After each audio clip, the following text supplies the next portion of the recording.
You know, Derek, as you said at the start of the race, that Rahal and the others, Rahal and Goodyear, you said, can become a spoiler to the championship fight.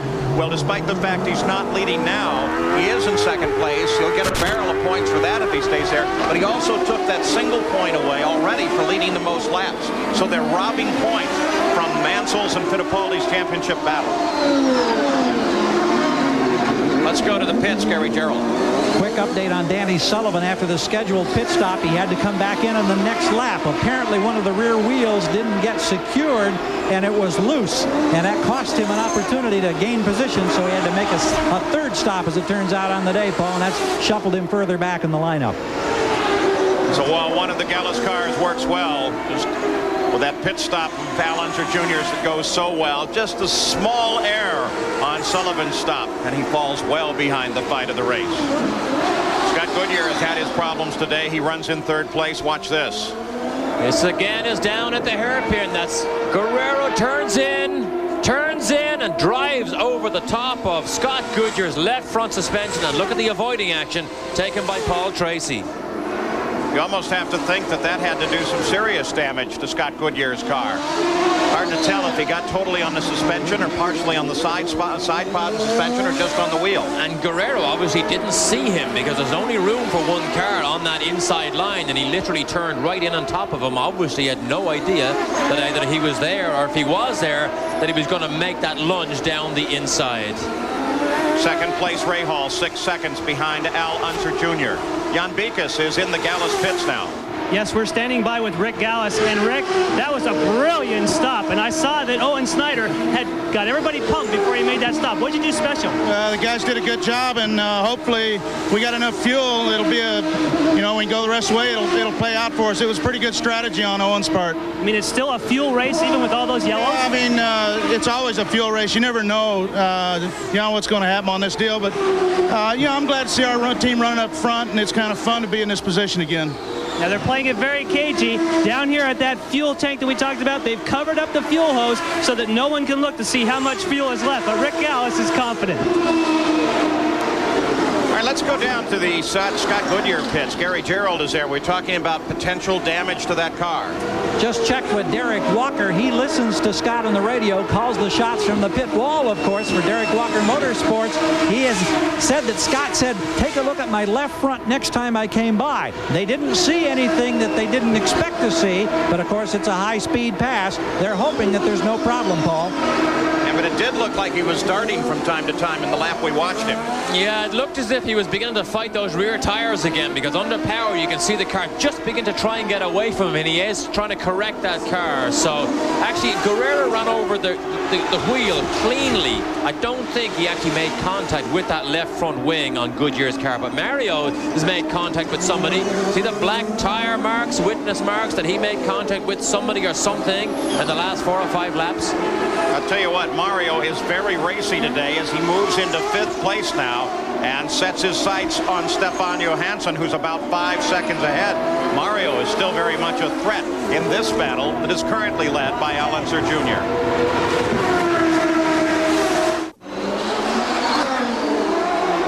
Back in Vancouver, continuing to watch 3rd place Scott Goodyear, who was involved in contact, but it does not appear that that's caused him any problem. He's involved in a battle right now with his fellow Canadian Paul Tracy, though not a battle for position. Paul Tracy runs in 14th, out of the points and well off of the pace of the race. He's actually 7 laps behind the leader of the race, who of course is Al Unser Jr. Bobby Rahal led in the early going, and then Al Unser Jr. with a wonderfully tactical pit stop on the second time into the pits was able to get around Rahal, take the lead of the race, and now runs 5.3 seconds ahead of Bobby Rahal. Scott Goodyear is 3rd, Stefan Johansson is 4th, and Mario Andretti is 5th. 78 laps are now complete by the winner, our leader of the race. Winner we have yet to determine. And Rahal still chasing. Rick Mears keeps track of his driver, the one he's coaching, Paul Tracy. You know, the city of Reading in Pennsylvania is going to honor Rick Mears for his racing accomplishments and raise some money through a charity softball game. The Indy cars are at Nazareth at the same time that NHRA is at the Keystone Nationals. And so you talk about some big names.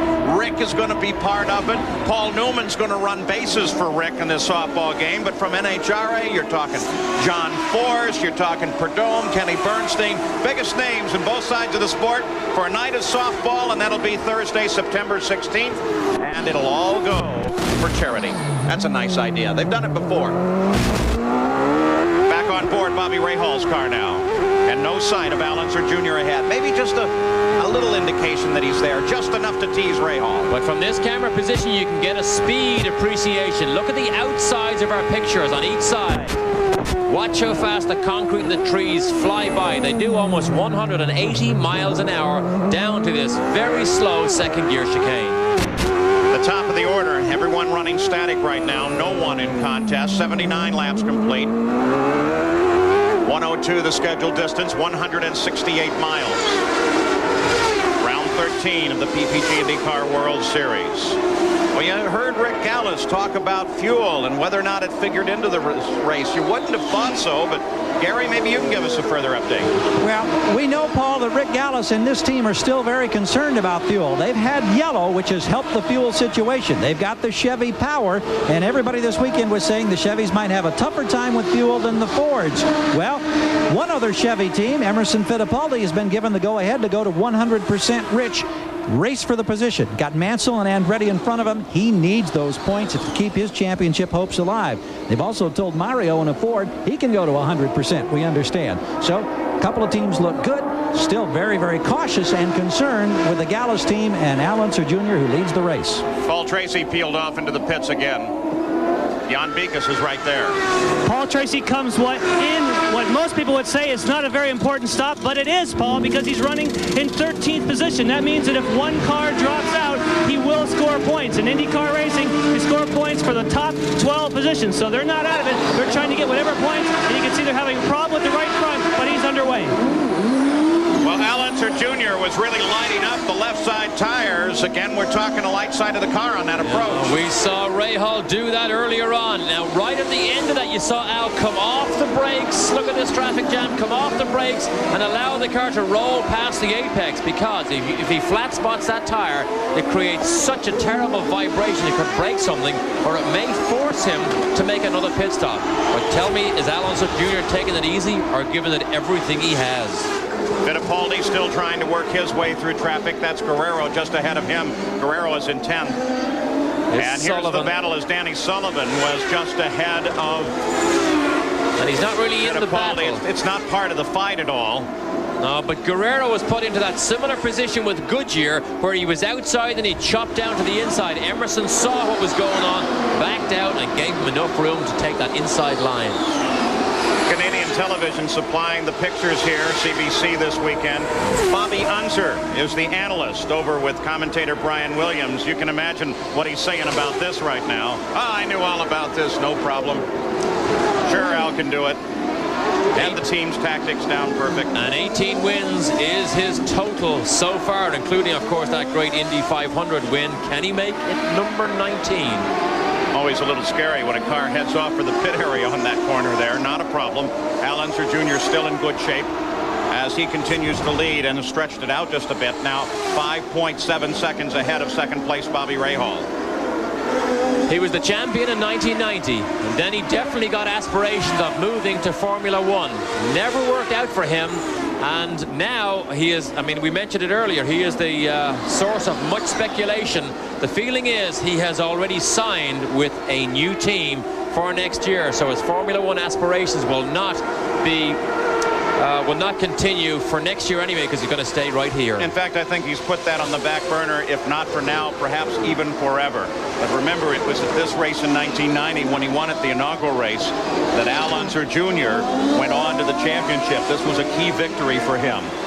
We do have some sadness to report today in the IndyCar world, as it's reported that Roger McCluskey, most recently the director of competition for the United States Auto Club and a longtime IndyCar competitor, passed away. He had a long battle with cancer, and I will tell you, all of us will miss Roger McCluskey and his tremendous smile and his great wit.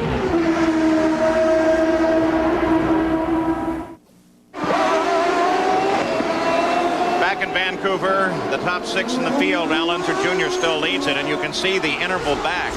Shows you that no one is truly in contest on this circuit at the moment in the top 6 of the field. The only battle at all remains down in the order as Fittipaldi and Fabi have been going at each other back and forth for 7th place. You get a glimpse of both of them now as the leader comes through.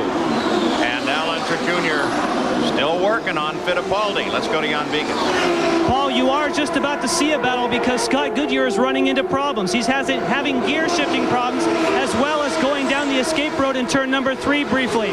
Stefan Johansson is closing at a very fast rate. As Scott Goodyear comes by, you can hear that he's probably missing 6th gear. When he tries to go from 5th to 6th, there's no gear there. The crew doesn't have radio communication, but right now he's dropping back in the clutches of Johansson. Well, I would guess Stefan Johansson would get around him within this lap. They came across the line with Johansson only 4 seconds behind Goodyear. We watch for him now. There comes Guerrero. There comes Rahal. Here's Goodyear.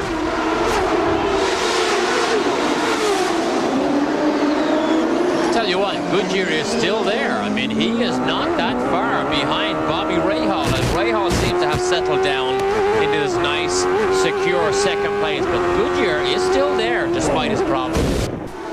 Keep an eye on the scoring, see how they come across the line, to see whether or not Goodyear is surging forward or backward as they're on the pit straight again. Rahal crosses the line 6 seconds behind Al Unser Jr., so he falls back a bit as Al Unser Jr. finally handles up Emerson Fittipaldi. And we still wait for Goodyear to make his appearance on the line so that we can get that comparison. So Al Dale Jr. Fabi right there on the back of Fittipaldi. That's a fight for position. I'm just going to say Al Jr. has now lapped all the way up to 7th place. Nigel Mansell is the next man up the road that Al Unser Jr. will be chasing to put a lap on. And Jan is actually right. In that last lap, Goodyear actually picked up a 2nd on Bobby Rahal running in 2nd place. He's still 21 seconds behind Rahal, but he did carve a 2nd off of his lead. This is the fight, Fittipaldi with Fabi, and it is a fight for 7th. Both of them, of course, just lapped by the leader, Al Unser Jr. 88 laps complete. They advertise a purse here at Vancouver of over $1 million. And then in parentheses, they say U.S. funds, American bucks. This is such a big event here. I think they've set records for attendance on every day that they've been open here for the track, and every grandstand seat has been full here. This is not just another race in the PP Championship. This is an event that comes to this city here in Vancouver. And you know what's really nice about that is it's not just race day. These grandstands have been full on Friday. A lot of people taking off work. On Saturday for the final round of qualifying, and of course for today, just absolutely jammed here at Vancouver. Watching Al Unser Jr. continue his lead.